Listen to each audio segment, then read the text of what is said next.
Bem-vindos ao debate. Hoje vamos debruçar-nos sobre uma interpretação teológica bastante intrigante que nos chega através do nosso material de referência.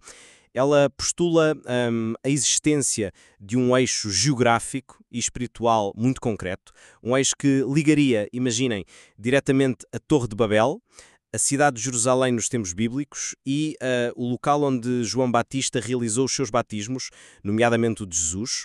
Exatamente. E a questão central que emerge desta análise e que vamos aqui explorar é precisamente esta.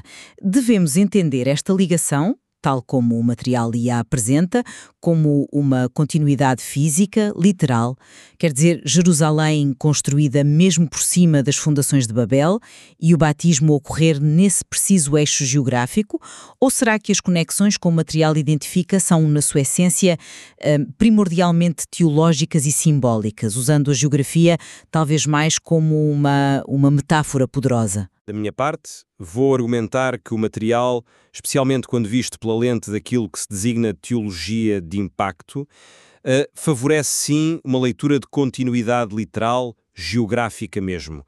E esta perspectiva, é importante dizer, assenta de forma crucial no testemunho de João, que nos é apresentado como ocular e revelatório. E eu irei defender que, embora o material trace paralelos teológicos que são de facto fortes e, eu diria, muito significativos entre estes pontos, Babel, Jerusalém, o batismo, a afirmação de uma identidade geográfica literal entre Babel e Jerusalém, nos moldes que são descritos, levanta desafios interpretativos e contextuais consideráveis.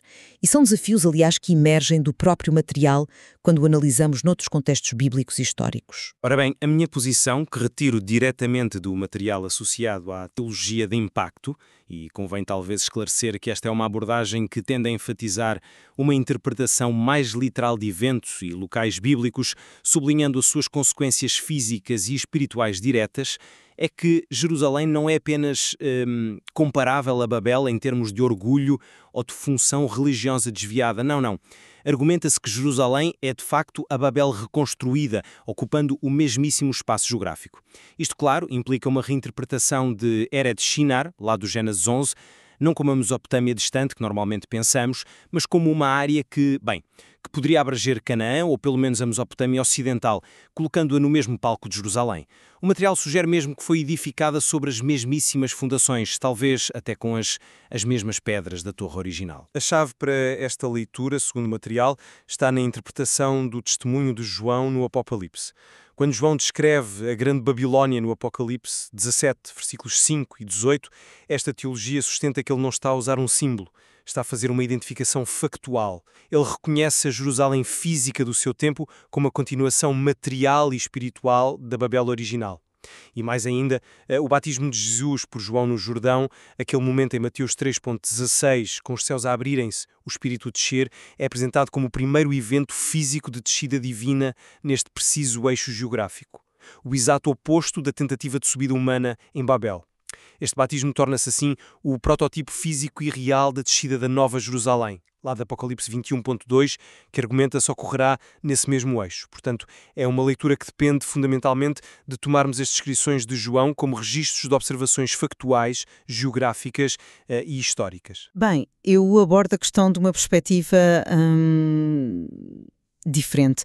Concordo plenamente que o material estabelece de forma muito eficaz paralelos ideológicos fortes. Sem dúvida, a missão desmedida de Babel, o estado espiritual e político da Jerusalém que João e Jesus conheceram e depois a intervenção divina que se manifesta quer no batismo, quer na visão de Nova Jerusalém, tudo isto forma um arco narrativo muito poderoso. O eixo espiritual contrasta a arrogância da subida humana com a graça da descida divina. É, sem sombra de dúvida, um tema central e bem explorado no material. Contudo, a minha reserva principal reside na afirmação de que Jerusalém ocupa literalmente o mesmo espaço físico que a Torre de Babel original.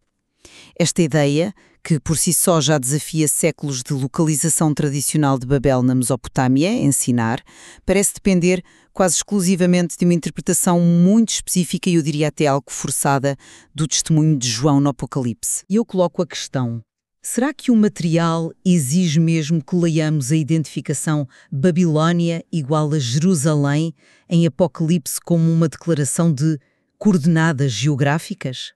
Não poderá ser, e de forma muito mais plausível dentro do género apocalíptico, diga-se, uma denúncia teológica veemente? Quer dizer, usar Babilônia, o arquétipo do poder opressor e idólatra, como um nome de código carregado de significado para caracterizar a Jerusalém da época, comparando a sua corrupção e oposição a Deus com as de Babel e da Babilônia histórica. E depois, relativamente ao batismo, o seu significado profundo, a unção messiânica, o início do ministério, a manifestação trinitária, parece ter uma força intrínseca que transcende a necessidade de ocorrer sobre as supostas fundações exatas de Babel. O seu papel no plano redentor de Deus não me parece dependente dessa coincidência geográfica literal. Certo. Comecemos então por essa questão da identificação de Babilônia com Jerusalém no Apocalipse, que é de facto central. O material da teologia de impacto é bastante taxativo quanto a isso. Textos como o Apocalipse 17:18, a grande cidade que reina sobre os reis da terra, ou as descrições da queda da grande cidade em Apocalipse 18, são interpretados não como referindo-se a Roma ou a um poder futuro abstrato, mas factualmente a Jerusalém. João, ao usar o termo Vavilon é Megalé, Babilônia Grande, estaria, segundo esta visão, a fazer mais do que uma simples comparação. Estaria a reconhecer a identidade física e espiritual. Ele vê a Jerusalém do seu tempo, o centro do poder religioso judaico que rejeitou o Messias, e identifica como a Babel reconstruída, a continuação daquele projeto de autonomia humana face a Deus. Argumenta-se que a linguagem usada, o contexto. Pensemos na perseguição aos santos, Apocalipse 17.6, e a descrição da sua queda, iminente, apontam inequivocamente para a Jerusalém terrestre do primeiro século. A queda descrita em Apocalipse 19 seria, portanto, a destruição literal desta entidade, desta Babel-Jerusalém. Contudo, a questão que se levanta imediatamente é a natureza da própria linguagem apocalíptica. Ela é, por definição, simbólica, evocativa, cheia de tipologias e alusões. Chamar Babilônia a Jerusalém é uma forma incrivelmente poderosa de a caracterizar teologicamente. Significa que Jerusalém, aos olhos de Deus, na visão profética de João, tinha assumido o papel do grande adversário, o centro de um sistema religioso e político que se opunha ao reino de Deus, tal como a Babilônia histórica o fora para Israel no exílio e tal como a Babel mítica representava a íbris primordial. É uma acusação teológica, devastadora, mas passar dessa caracterização fortíssima para uma afirmação de identidade geográfica literal, dizer que estão no mesmo sítio exato, parece-me um salto interpretativo, significativo. O próprio material que estamos a analisar admite que esta posição entra em embate direto com a arqueologia e a tradição histórica que situam Babel noutro lugar, na Mesopotâmia. Rejeitar essa tradição multissecular parece assentar quase exclusivamente nesta leitura particular, eu diria, bastante literalista, da visão de João. É quase como tratar um texto apocalíptico como se fosse um relatório geográfico detalhado. Entendo a resistência, percebo perfeitamente a resistência em aceitar uma leitura tão literal de um texto apocalíptico, mas permita-me insistir num ponto que o material sublinha. A ideia de reconhecimento por parte de João não é apenas uma questão de Jerusalém tornou-se como Babel, mas sim, João viu que Jerusalém é a Babel reconstruída. O material chega a sugerir uma continuidade quase material, falando das fundações, talvez até das pedras, numa espécie de contraponto irónico com as pedras preciosas da Nova Jerusalém, descritas mais tarde no Apocalipse, ali em 21.18-21, como se houvesse uma substituição física no mesmo local. E quanto à localização, o texto até explora a possibilidade de a lista de povos, em Atos 2.9, recorda-se, partos, medos, elamitas, habitantes da Mesopotâmia, Judeia e Capadócia, de essa lista conter um eco esquecido dessa ligação geográfica primordial. A justaposição de Mesopotâmia e Judeia nessa lista poderia, nesta ótica, não ser casual, mas refletir uma antiga compreensão de Shinar que englobava ambas as regiões, uma memória perdida que a visão de João vem recuperar. Essa interpretação de Atos 2 parece-me francamente bastante especulativa. Baseia-se na ordem de uma lista que pode ter outras lógicas completamente diferentes. Mas voltando ao Apocalipse, mesmo admitindo a força da caracterização Jerusalém a Babilónia no contexto da visão de João, continua a haver um salto problemático entre uma denúncia teológica poderosa e uma afirmação geográfica concreta. Quer dizer, a riqueza da linguagem apocalíptica reside precisamente na sua capacidade de usar símbolos para transmitir verdades espirituais e históricas profundas. Reduzir Babilónia a uma mera etiqueta para a localização geográfica de Jerusalém parece empobrecer o próprio texto apocalíptico. Retira-lhe camadas de significado que ressomam com toda a história da relação de Deus com os poderes terrenos. Além disso, basear uma revisão tão drástica da geografia bíblica numa interpretação tão específica de um texto tão complexo e debatido como o Apocalipse parece-me metodologicamente frágil, para dizer o mínimo. Mas essa questão da literalidade estende-se de forma crucial à interpretação do batismo de João, que é o nosso segundo ponto. A teologia de impacto não vê o local do batismo de Jesus no Jordão, lá em Mateus 3,16, como um cenário qualquer. Posiciona-o deliberadamente neste eixo geográfico Babel-Jerusalém. A descida do Espírito Santo naquele ponto específico do eixo não seria um mero acontecimento espiritual isolado, mas um ato físico divino com significado topográfico. Seria a inversão literal e localizada da tentativa de subida humana em Babel. O Rio Jordão, naquele ponto, torna-se como que a nova base da torre, mas invertida. O ponto de recepção da descida divina, não de lançamento da subida humana. Nesta perspectiva, o batismo de Jesus é mesmo a antecipação física e real, o protótipo tangível da descida da Nova Jerusalém, que, segundo Apocalipse 21.2, também ocorrerá nesse mesmíssimo eixo geográfico. A localização é, portanto, teologicamente carregada e geograficamente intencional, segundo esta leitura. Sim, mas não podemos ignorar o foco principal da narrativa do batismo nos Evangelhos, quer dizer, a força teológica inegável do evento reside na teofania. Os céus que se rasgam, o Espírito que desce com pomba, a voz do Pai que proclama Jesus como Filho amado. Este momento marca a unção messiânica, o início público do ministério de Jesus, a manifestação da Trindade. Será que vincular o significado primordial deste evento transformador a uma localização geográfica exata, sobre as supostas ruínas literais de Babel, não é impor ao texto uma camada de significado que ele próprio não enfatiza? O evento em si, a descida do Espírito sobre Jesus, já não é por si só a inversão teológica da dinâmica de Babel, a graça divina vindo ao encontro da humanidade, em vez da humanidade tentando alcançar o céu por esforço próprio? A suficiência teológica do próprio evento parece tornar a exigência de uma localização geográfica tão específica e controversa, diga-se, algo secundário, talvez até uma distração do foco principal da narrativa. O eixo espiritual, descida versus subida, é claríssimo, mas a sua dependência estrita dessa geografia literal parece ser uma imposição dessa linha teológica particular sobre o texto. Não estou convencido que seja uma imposição externa, porque o material destaca uma comparação textual explícita que me parece relevante.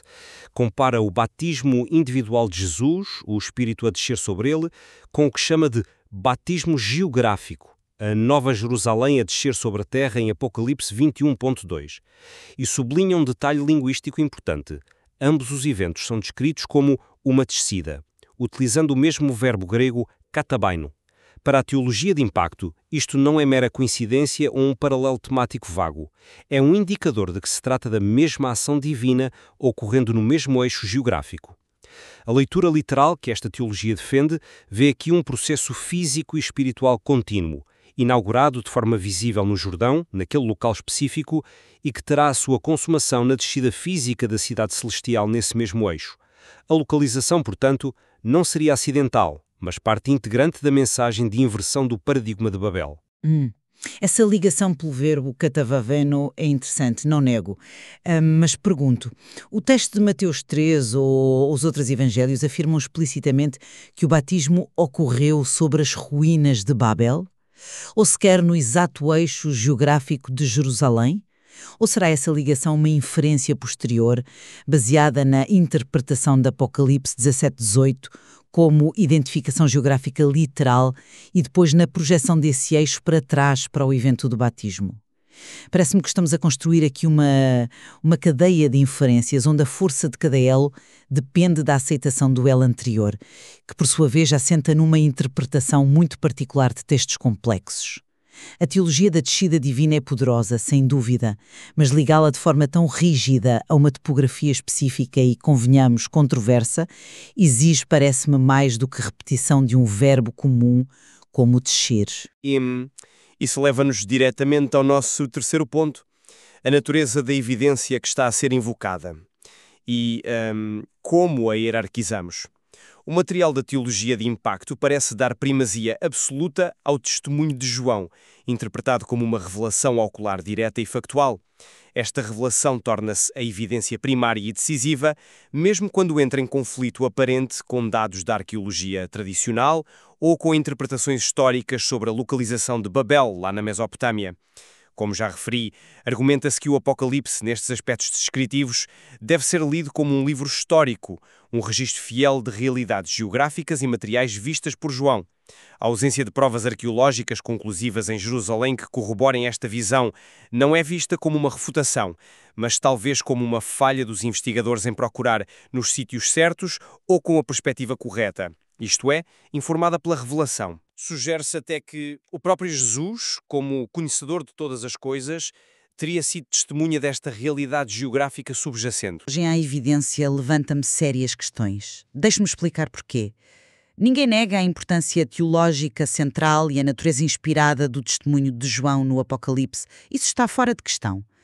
A questão fundamental, porém, reside na interpretação desse testemunho.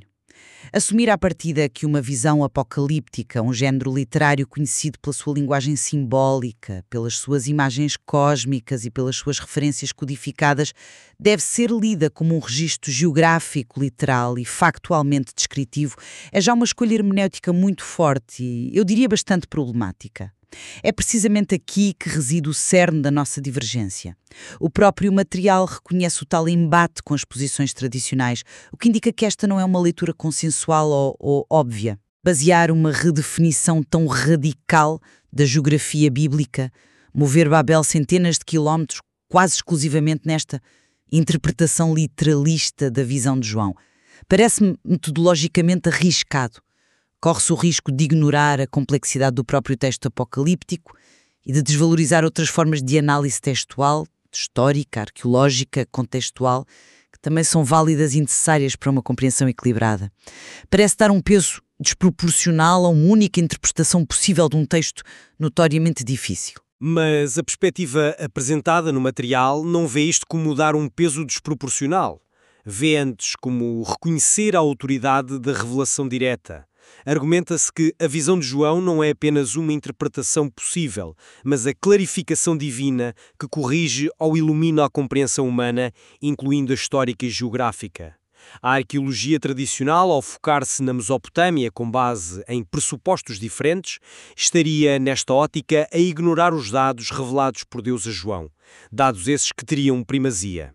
O que se propõe é uma coerência interna alternativa, uma linha que liga Gênesis 11:1 com o Shinar reinterpretado, o testemunho explícito de João em Apocalipse, identificando Babilónia com Jerusalém e descrevendo a descida da Nova Jerusalém, e talvez até ecos em Atos, formando assim um quadro histórico-teológico que, embora seja desafiador para as perspectivas convencionais, seria internamente consistente e fundamentado naquilo que é apresentado como revelação divina direta.